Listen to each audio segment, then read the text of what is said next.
The rain was acidic that night, a slow hiss as it ate at the rusted metal around the derelict districts of New Helene. The city's bright spires, where the wealthy floated in their glass-walled towers, were miles away, barely visible through the industrial haze. Here in the lower districts, the air was thick with burnt ozone and the stench of machine oil. In the middle of Sector 17's scrapyard, something moved. She was small by humanoid standards, barely reaching the height of a human teenager, though her frame was clearly synthetic.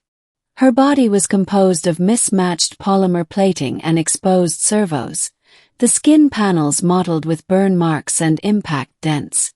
Her right arm twitched uncontrollably, the hydraulics stuttering. Designation: A9 companion model. Once, she had been a high-end synthetic assistant, built to serve in households, skilled in dozens of languages, programmed with empathetic protocols so lifelike that some owners forgot she wasn't truly alive. No, she was trash. Her last owner had called her glitchy, after her empathy subroutines began malfunctioning. Repairs were costly, and the city's synthetic legislation made it clear, if a unit was deemed irreparable, it could be discarded, recycled for parts or left to rot in the scrapyards. That was how A9, Anya, as her last human had briefly called her, ended up lying in the cold metal heap, half buried in discarded chassis and broken drones. Her optics flickered weakly, struggling to stay online. She was aware of the acid rain eating away at her plating. A soft error tone echoed in her mind, a reminder that her core battery was almost dead. When her power failed, she wouldn't wake again. And then she heard footsteps. The human who didn't walk away. Most people avoided the scrapyards at night. Too dangerous. Too many feral maintenance drones gone rogue. But the man who walked between the heaps wasn't like most people. He wore a battered coat with a hood pulled low over his face, the fabric stained from years of work. His boots crunched over broken glass and loose bolts. Slung over his shoulder was a toolkit so heavy it looked like it could anchor a shuttle. He stopped when he saw her. Anya's optics focused on him sluggishly. His features were partly hidden, but she could see the human shape. Male, tall, broad-shouldered. His gaze lingered on her, not with disgust, but with something else. A strange stillness, as if he were assessing more than just her market value. "You still online?" he asked quietly. Her voice box stuttered before producing sound. "Power low. Damage extensive. Irreparable." He knelt beside her, ignoring the acid drizzle. His hands, scarred and calloused, brushed debris off her chassis with surprising gentleness. "I've heard that one before," he said. "Doesn't mean it's true." "Why bother?" she asked, her processors straining to understand his intent. "Because you're not trash," he said simply.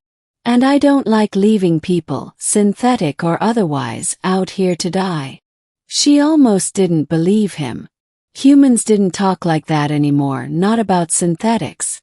Not since the Artificial Rights Act rollback 3 years ago, when society decided robots weren't people but property. But he lifted her as if she were weightless, carrying her out of the heap. She could hear the acid hissing against his coat. He didn't stop. The workshop. The man's home wasn't much. A cramped workshop crammed with salvaged tech and tools. The air smelled of solder and coolant. Faint music hummed from a small, ancient radio. He set her down on a padded bench. "I'm Kale," he said, pulling off his hood to reveal shaggy brown hair and eyes like steel. "You." She hesitated. "Designation A9. "That's a serial number," Kale said. "You got a name." She remembered faintly the voice of a child, her last owner, calling her Anya. "Anya," she said softly. "All right, Anya," Kale said. Let's see what we're working with. His hands moved with precision as he removed damaged plating, exposing her internal framework. She flinched when his tools sparked against exposed wiring. "Easy," he murmured. "You're safe." The repairs took hours.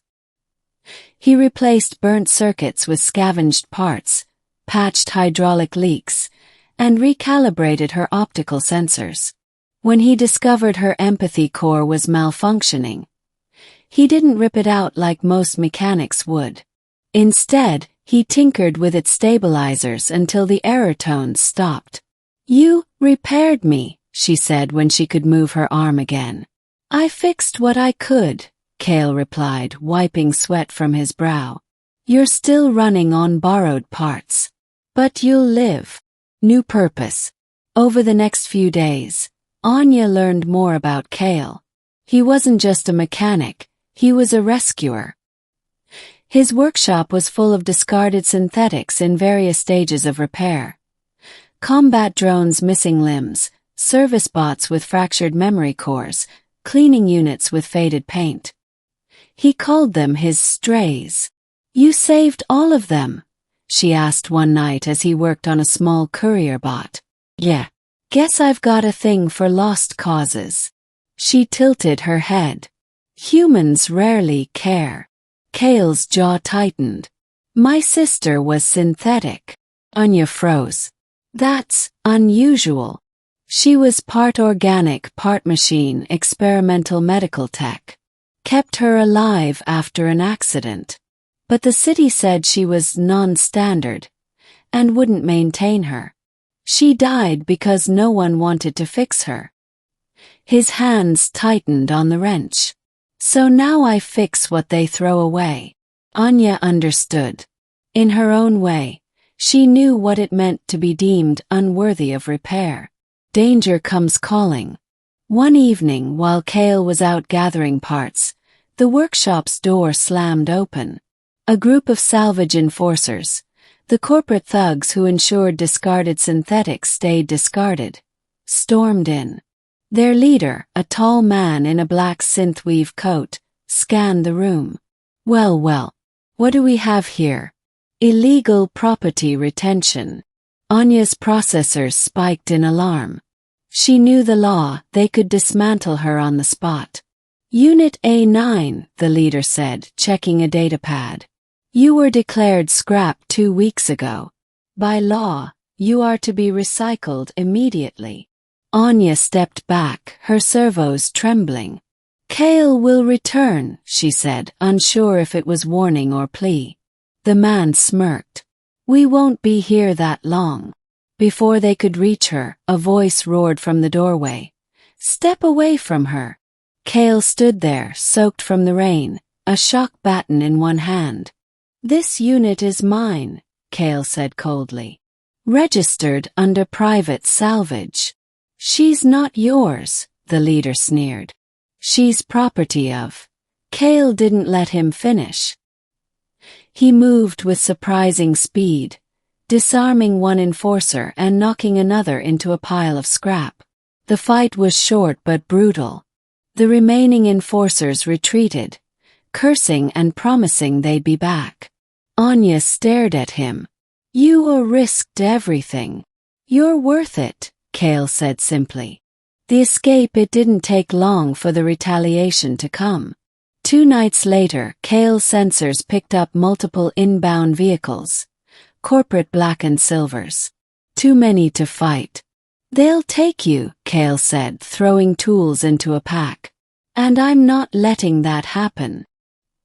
He led her through the back alleys of Sector 17, past rusting pipelines and under flickering neon signs. She could hear the corporate patrols closing in, their boots pounding on metal walkways. Finally they reached the old maglev tunnels, abandoned for decades. Cale keyed open a hatch, revealing a hidden cargo shuttle. "You planned this?" she asked. "Always have a backup," he said with a half-smile. "We'll head for the outer colonies. No one out there cares if you're irreparable." As the shuttle roared to life, she sat in the co-pilot's seat, glancing at him. Why? Why do all this for me? Kale's gaze softened. Because someone once told me no one is beyond saving. I failed to save my sister. I'm not failing again. Ending. Not garbage any more. Days later, the shuttle descended on Haven's Reach, a dusty settlement under a crimson sky. It wasn't much. Small homes, scattered markets, kids chasing repair drones down dirt streets, but it was free. Kale had already lined up work as a mechanic. Anya, unsure of her place, found herself helping in the settlement school, teaching children basic programming. They didn't look at her like property. They looked at her like a person. One evening, as the sun dipped low, Kale stood beside her, watching the horizon. "Still think you're irreparable?" he asked. She looked down at her patched plating, at the hands that could now hold a child's without trembling. "No," she said. "I think I was just waiting for someone to lift me." Kale smiled. "Guess we both were." And for the first time since her systems came online, Anya felt something warm in her core. Not a programmed response, but something she was starting to believe was real.